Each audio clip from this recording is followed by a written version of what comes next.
Hello friends, welcome back to this new video. आज हम start करेंगे यहाँ पे टैक्सेशन का एक टॉपिक जिसका नाम है टैक्सेबिलिटी ऑफ गिफ्ट।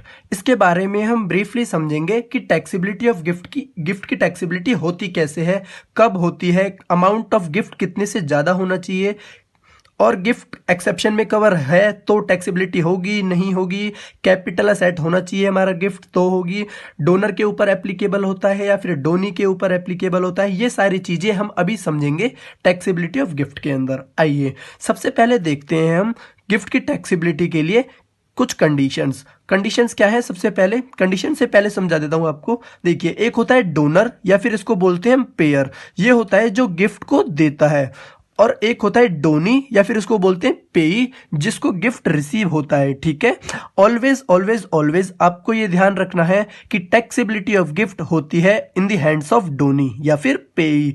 पेयर या डोनर के हाथ में कभी भी गिफ्ट की टैक्सेबिलिटी नहीं होती। रिमेंबर, आपको ये ध्यान रखना है कि गिफ्ट की टैक्सेबिलिटी किसके हाथ में होती है? डोनी के हाथ में। ठीक है, आइए अब देखते हैं इसकी कुछ कंडीशंस। देखिए, हमने यहाँ पे लिख दिया gift taxable in the receiver's hand. अगर रिसीवर्स के हैंड में गिफ्ट टैक्सेबल है तो गिफ्ट कवर्स होना चाहिए सबसे पहले डेफिनेशन ऑफ प्रॉपर्टी। सर यहाँ पर प्रॉपर्टी का मतलब क्या है? सर यहाँ पे प्रॉपर्टी का मतलब है हमारा जो गिफ्ट है हमें रिसीव हो रहा है, चाहे वो मूवेबल हो इमूवेबल हो, वो कवर होना चाहिए। Share, securities, paintings, any work of art, jewellery, archaeological collection, bullions, drawings, sculpture या फिर इमूवेबल प्रॉपर्टी, ये सारी चीजें हमारी कवर होती हैं किसके अंदर? प्रॉपर्टी के अंदर। ठीक है सर, नेक्स्ट पॉइंट है जो वैल्यू ऑफ गिफ्ट है वो मोर देन कितने थाउजेंड होना चाहिए? 50,000। सर, जो हमारी गिफ्ट की वैल्यू है वो मोर देन 50,000 होना चाहिए, तभी हमारे ऊपर गिफ्ट की टैक्सेबिलिटी एप्लीकेबल होती है। नेक्स्ट पॉइंट आता है सर, जो गिफ्ट है हमारा वो एक्सेप्शन में कवर नहीं होना चाहिए। एक्सेप्शन, सर ये एक्सेप्शंस क्या क्या है ये बताइए हमें। एक्सेप्शंस का मतलब है माय फ्रेंड्स, देखिए जो हमारे गिफ्ट का सेक्शन है, section number 56 of the income tax act, उसमें बताया गया है कुछ एक्सेप्शंस जिनके ऊपर गिफ्ट के अमाउंट का टैक्स ही एप्लीकेबल नहीं होता, मतलब टैक्स के प्रोविजन ही एप्लीकेबल नहीं होते। कौन कौन सी ट्रांजैक्शंस है? एक ट्रांजैक्शंस है on the occasion of marriage. अगर आपको मैरिज के टाइम पर कोई भी गिफ्ट मिल रहा है तो वो बिल्कुल भी टैक्सेबल नहीं होगा, उसके ऊपर टैक्स के प्रोविजंस एप्लीकेबल नहीं होते, चाहे वो किसी भी फॉर्म में गिफ्ट हो, मनी फॉर्म में हो, मूवेबल फॉर्म में हो, इमूवेबल फॉर्म में हो। इनको हम अभी और डीपली समझेंगे। मैं अभी आपको जनरल बता रहा हूं, अगर आपको मैरिज के टाइम पर किसी भी टाइप का कोई भी गिफ्ट मिल रहा है तो वो क्या होता है? Non taxable. ठीक है, नेक्स्ट आपको ये भी ध्यान रखना है, ये मैं आपको मैरिज के टाइम पर बता रहा हूं, मैरिज के टाइम पर। ठीक है, ओके। नेक्स्ट पॉइंट आता है इन कंटेम्पलेशन ऑफ डेथ। अगर डेथ के टाइम पर अगर आपको मान लीजिए जैसे किसी के डेथ पे एक प्रॉपर्टीज ट्रांसफर होती है, आपने देखी होंगी, तो उस टाइम पे भी टैक्स की कोई एप्लीकेबिलिटी नहीं होती। ठीक है, नेक्स्ट पॉइंट आता है अगर आपको गिफ्ट रिसीव हो रहा है किसी ट्रस्ट से registered under 12AA of the income tax act, तो भी आपके ऊपर कोई टैक्सेबिलिटी नहीं आएगी गिफ्ट की।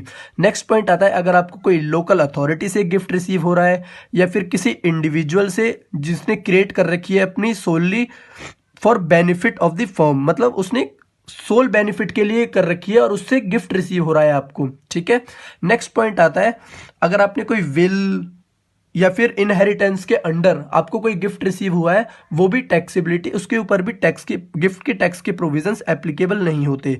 नेक्स्ट पॉइंट है अगर आपको हॉस्पिटल या फिर मेडिकल इंस्टीट्यूशन से कोई गिफ्ट रिसीव हो रहा है या फिर यूनिवर्सिटी या फिर एजुकेशन इंस्टीट्यूशन से कोई रिसीव हो रहा है, ये सारे ट्रांजैक्शंस हमारे कवर नहीं होते गिफ्ट के प्रोविजन पे, इसके ऊपर टैक्सेबिलिटी नहीं होती। ठीक है, नेक्स्ट पॉइंट आता है हमारे पास, एक होता है गिफ्ट रिसीवर के हाथ में कैपिटल असेट होना चाहिए।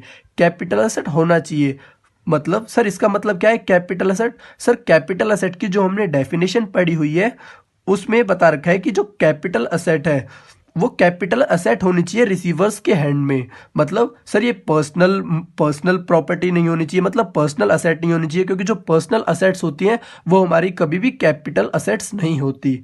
ओके सर, ठीक है, अब देखते हैं हम, जो हमें गिफ्ट रिसीव होता है बेसिकली वो 3 फॉर्म्स में हो सकता है, इसके अलावा और कोई फॉर्म नहीं हो सकती गिफ्ट की। एक होता है मनी फॉर्म में, एक होता है मूवेबल प्रॉपर्टी के फॉर्म में, एक होता है इमूवेबल प्रॉपर्टी की फॉर्म में। ठीक है, अब वन बाय वन हम इन तीनों को डिस्कस करते हैं, इसमें क्या क्या बताया गया है और कब कब हमारे ऊपर टैक्स की एप्लीकेबिलिटी होती है under section 56, that means gift की प्रोविजंस। तो सबसे पहला है हमारे पास मनी की फॉर्म में। फॉर एग्जाम्पल हम यहाँ पे एक एग्जांपल लेके चलेंगे, पहले समझ लेते हैं। देखिए मनी की फॉर्म में हमें मनी की फॉर्म, अब यहाँ पे मनी का मतलब क्या है सर? मनी का फॉर्म, मनी के अंदर सभी इंक्लूड होते हैं, कैश, चेक, ड्राफ्ट या फिर कोई और इंस्ट्रूमेंट, जैसे कि instrument means bill of exchange या फिर कोई प्रोमिसरी नोट, ये सारे हमारे पास कवर होते हैं। ठीक है, अब ये इसकी टैक्सेबिलिटी कब होगी? जब इन सब की या फिर मल्टीपल ऑफ चेक्स हो सकते हैं या मल्टीपल ऑफ ड्राफ्ट हो सकते हैं, उन सब की एग्रीगेट वैल्यू मोर देन क्या है? 50,000। अगर उनकी एग्रीगेट वैल्यू मोर देन 50,000 है तो whole value shall be taxable, chargeable to tax under the head other sources. Other sources मैंने आपको बताया कि जो ये गिफ्ट की प्रोविजन है सेक्शन 56, सेक्शन 56 हमारा किसके अंडर आता है? Income under the head other source. तो इसकी चार्जेबिलिटी कहां पे हो जाएगी? अदर सोर्स के अंदर इसकी चार्जेबिलिटी हो जाएगी होल अमाउंट की। ठीक है, नेक्स्ट आता है हमारे पास, अब यहां पर हम देखते हैं कि जो एग्रीगेट वैल्यू का मतलब क्या है? एग्रीगेट वैल्यू का मतलब है सर, फॉर एग्जांपल मुझे अपने 3 फ्रेंड से चेक मिले 10,000 के, क्या वो तीनों चेक 50,000 को एक्सीड कर रहे हैं? नहीं सर, वो है 30,000 के, तो यहां पर टैक्स की कोई बात नहीं होगी, ना यहां पर कोई प्रोविजंस ऑफ गिफ्ट के टैक्स एप्लीकेबल होंगे। अब लेते हैं एग्जांपल नंबर 2। एग्जांपल नंबर 2 से फॉर एग्जाम्पल मुझे अपनी फ्रेंड ए, फ्रेंड बी और फ्रेंड सी तीनों से 20,000 के चेक मिले। ठीक है, 20,000 के चेक मिले, तो अब उनका टोटल एग्रीगेट अमाउंट कितनी हो गई? 60,000। तो यहाँ पे सर जो अमाउंट है हमारी वो 50,000 को क्या कर रही है? एक्सीड कर रही है। जब 50,000 को एक्सीड कर रही है तो यहाँ पे क्या होगा? पूरा का पूरा 60,000 लिखा है ना यहाँ पर होल वैल्यू, तो यहाँ पर पूरा का पूरा 60,000 क्या हो जाएगा? हमारा टैक्सेबल हो जाएगा। ठीक है, अगर इसी में मैं केस 3 लूं कि मेरे फ्रेंड ने मुझे मतलब फ्रेंड ए, फ्रेंड बी और फ्रेंड सी, 3 फ्रेंड ने मुझे 20,000 के चेक दिए मनी फॉर्म में on the occasion of my marriage. अगर मैरिज के केस में दिए हैं तो हमने अभी यहां पर पढ़ा था एक्सेप्शंस के अंदर मैरिज के केस में कोई भी गिफ्ट मिले किसी भी फॉर्म में हो कोई टैक्सेबिलिटी नहीं होती, बिकॉज जो on the occasion of marriage के केस में मिलते हैं वो क्या होते हैं? सारे के सारे non taxable, because they are cover under the exceptions under section 56। ठीक है, अब हम देखेंगे नेक्स्ट पॉइंट, इसमें जो हमारी नेक्स्ट फॉर्म होती है गिफ्ट की, जो मूवेबल प्रॉपर्टी की होती है। इसके अंदर फर्दर 2 पार्ट्स डिवाइड होते हैं। क्या? एक होती है विदाउट कंसीडरेशन एंड नेक्स्ट होती है इनएडिक्वेट कंसीडरेशन। विदाउट कंसीडरेशन का मीन्स क्या है और इनएडिक्वेट कंसीडरेशन का मीन्स क्या है, दोनों का समझते हैं वन बाय वन। देखिए विदाउट कंसीडरेशन, फॉर एग्जाम्पल मुझे एक गिफ्ट मिला है और वो किस चीज का है? Movable property. यहाँ पे सर हम मूवेबल प्रॉपर्टी एग्जांपल लेके चलते हैं, मुझे ज्वेलरी गिफ्ट मिली है। ठीक है, अब विदाउट कंसीडरेशन मतलब मुझे मेरे एक फ्रेंड से ज्वेलरी उसने मुझे गिफ्ट करी, और विदाउट कंसीडरेशन मतलब मैंने उसको इन रिटर्न कुछ और नहीं दिया, इसको बोलते हैं विदाउट कंसीडरेशन। ठीक है, अब मुझे उसने गिफ्ट दिया मूवेबल प्रॉपर्टी का, जो हमने एग्जांपल लिया है ज्वेलरी का। ठीक है, विदाउट कंसीडरेशन। अब हम देखेंगे अगर उसकी value aggregate fair market value, उसकी हम मार्केट में वैल्यू देखते हैं कि उस चीज मतलब यहां पर क्या है? ज्वेलरी। उस ज्वेलरी की वैल्यू अगर मोर देन 50,000 है तो होल वैल्यू जितने की भी वो असेट है whole value shall be chargeable to tax under the head other sources के अंदर वो अमाउंट पूरी की पूरी क्या हो जाएगी? चार्जेबल हो जाएगी।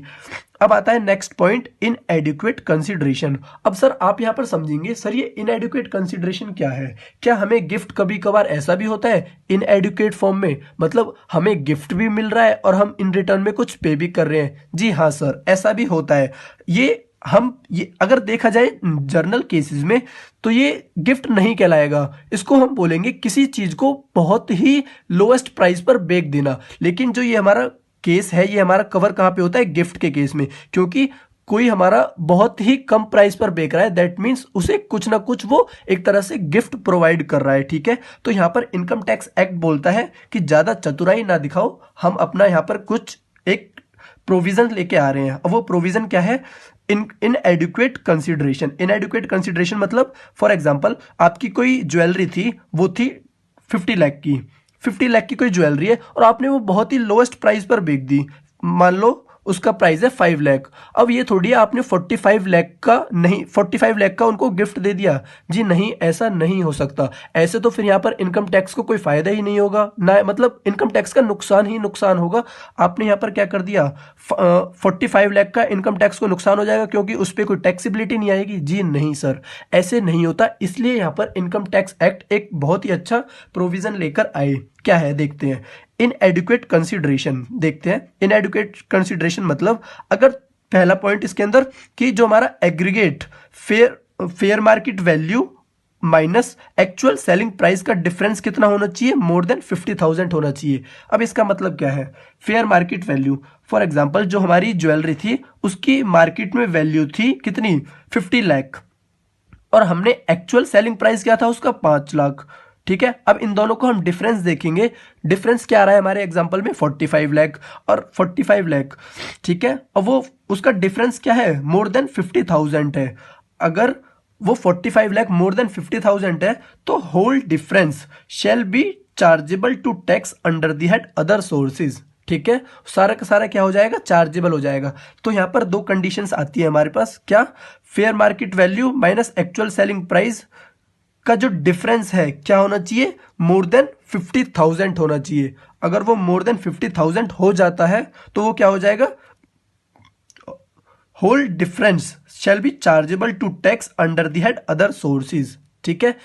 अब हमारे पास आखिरी और नेक्स्ट पॉइंट आता है इमूवेबल प्रॉपर्टी, ठीक है। इसमें फर्दर विदाउट कंसिडरेशन और इनएडिक्वेट कंसिडरेशन सेम एज जैसे हमने करा था मूवेबल प्रॉपर्टी के केस में, ठीक है। इसमें देखते हैं इसमें क्या होता है। इसमें एक याद रखने वाली चीज होती है कि यहाँ पर जो भी होती है सिंगल ट्रांजेक्शन्स में होती है, ठीक है। जैसे हमने यहाँ पे पढ़ा था एग्रीगेट, यहाँ पे भी एग्रीगेट करा था, और मनी फॉर्म में भी हमने क्या करा था, एग्रीगेट वैल्यू। लेकिन इमूवेबल प्रॉपर्टी के केस में क्या देखते हैं हम, सिंगल ट्रांजेक्शन्स, ठीक है। अगर आप यहाँ पे ध्यान नहीं रखोगे तो यहाँ पर बहुत बड़ी मिस्टेक हो सकती है। तो इसलिए यहाँ पर याद रखना है आपको क्या होती है, सिंगल ट्रांजेक्शन, ठीक है। देखते हैं विदाउट कंसीडरेशन में, without consideration in case of immovable property, अगर आपकी सिंगल ट्रांजैक्शन की वैल्यू, सिंगल ट्रांजैक्शन मतलब अगर आपने कोई वैल्यू एसडीवी का मतलब क्या होता है यहाँ पर, स्टैम्प ड्यूटी वैल्यू। अगर आपकी stamp duty value more than 50,000 है तो यहाँ पे whole value shall be chargeable to tax under the head other sources, ठीक है। यहाँ पर क्या हो जाएगा, अदर सोर्सेज के अंदर whole value chargeable to tax हो जाएगी,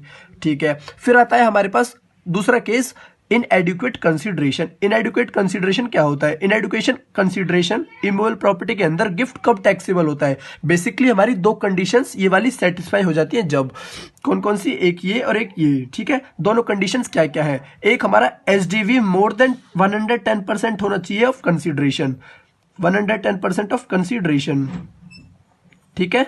110% ऑफ कंसिडरेशन होना चाहिए हमारी एसडीवी की value. SDV is more than 110% of consideration and difference between SDV and actual selling price is more than 50,000।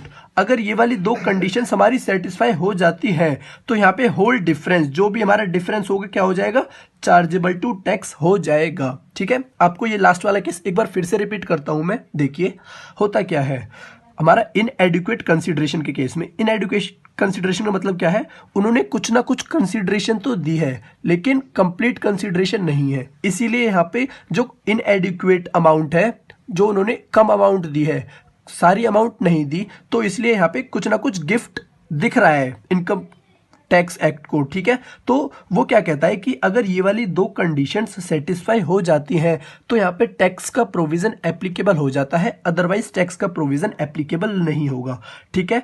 देखिए क्या होता है ये हमारे एसडीवी मतलब किसी प्रॉपर्टी की जो एसडीवी होती है, stamp duty value is more than 110% है ऑफ कंसिडरेशन। मान लो हमने कोई कंसिडरेशन पे करी है और एसडीवी की वैल्यू मोर देन 110%।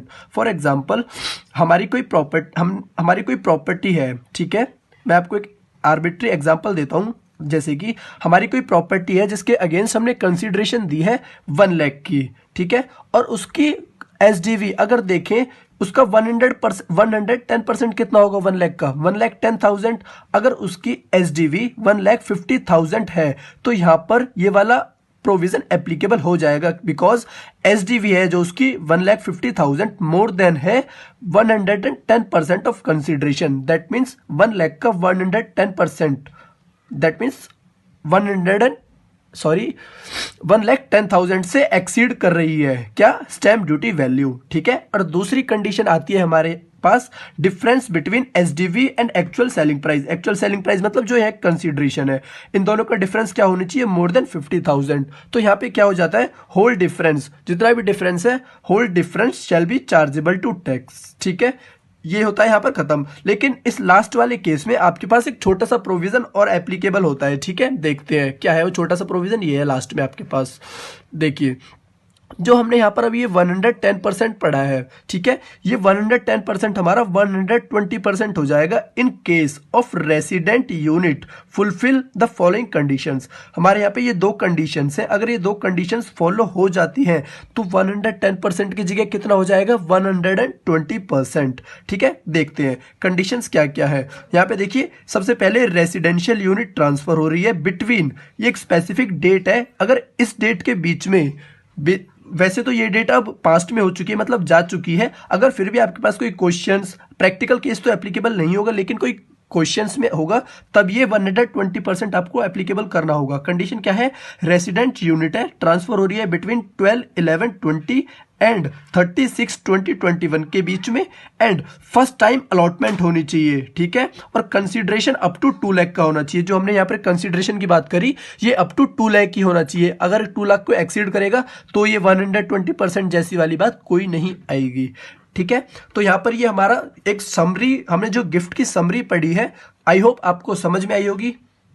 अगर आपको वीडियो अच्छी लगी तो चैनल को लाइक कीजिए, सब्सक्राइब कीजिए एंड बेल आइकन को प्रेस कीजिए ताकि आने वाली ऐसे ही मोर इन्फॉर्मेटिव वीडियोस आप तक पहुंचती रहें, ठीक है। Thank you.